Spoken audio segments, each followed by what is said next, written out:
Assalomu alaykum. Soliq qarzingiz 1 million so'mdan oshdimi? Demak, sizda ham xuddi shu holat kuzatilishi mumkin.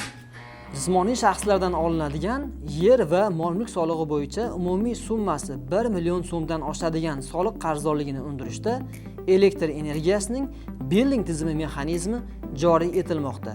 Shu munosabat bilan soliq billing avtomatlashtirilgan axborot tizimi ishlab chiqildi hamda 16-apreldan boshlab Namangan viloyatida eksperiment tariqasida amaliyotga tatbiq etiladi.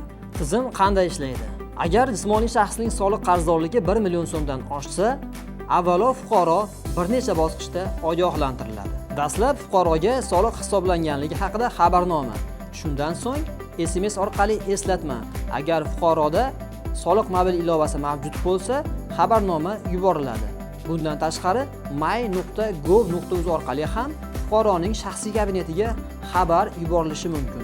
Shundan keyin soliq organi tomonidan elektr to'loviga cheklov kiritilishi mumkinligi to'g'risida SMS xabarnoma yuboriladi.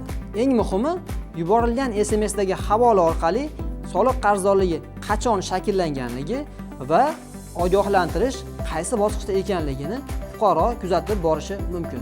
Barcha ogohlantirishlarga qaramay, soliq qarzdorligi bartaraf etilmasa, fuqaroning elektriga to'lov qilish imkoniyatiga vaqtinchalik cheklov kiritiladi. Qarzdorlik bartaraf etilsa, cheklov onlayn tartibda darhol bekor qilinadi. Qisqa qilib aytganda, soliqlarni o'z vaqtida to'lash sizga ortiqcha sud xarajatlari va cheklovlardan saqlanish imkonini beradi.